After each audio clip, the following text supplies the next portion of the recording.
Okay. So these are the gunpowder hoists. This is where they would actually be inside bringing up the gunpowder. So if you look at this over here, you can see we're in this very top corner on that small left side there. That tiny part, that's where we are right now. The gun house itself, that side on the right, is what you see through these small windows here. And below that is actually way more levels beneath us. And all the gunpowder is held way below decks. So inside this is where they would actually use these elevators to bring up the gunpowder, hoist them up, and then dump them onto the flat mold to put it inside of the actual, inside of the breech. So I'm actually going to step over this way. This is where you can really see how the reloading process works.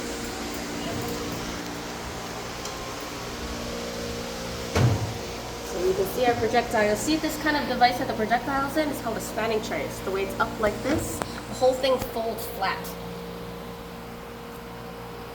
And the projectile gets pushed into the breech first, and the powder would come through that door, land onto the spanning tray, push it inside. Then it actually takes 6 bags of gunpowder in order to fire one of these things. Then the breech is sealed, and then they would go ahead and fire. It takes 660 pounds of gunpowder to fire one of these rounds. Wow. 110-pound bags. Yes. Yep. And then you can see this projectile here. That's our AP round. That's the armor-piercing round. That one itself just weighs 2,700 pounds. Oh my gosh. These guns have a range 23 nautical miles, so it's over the horizon. So from where we are, she can hit anywhere on the island of Oahu.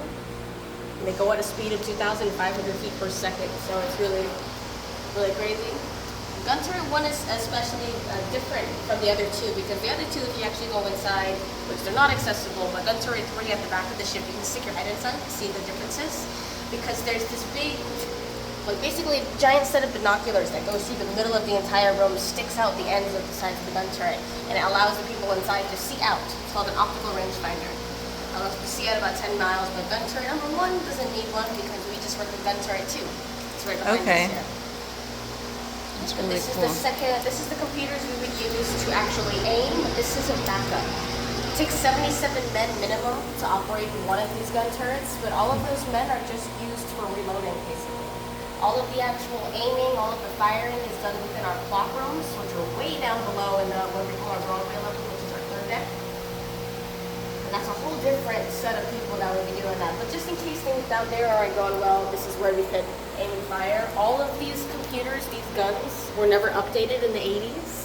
So they're still just the same. It would operate just the same as it was when he was in. That's awesome. Yeah, they deemed them so, they worked so well. And we still had people from the Korean War that could come back and teach the new generation of sailors how to operate these guns. They never needed to upgrade That's them. so cool. And these computers are even older than that. Designed in the 20s, built in the 30s, put to heavy use in the 40s, all the way up until the 80s.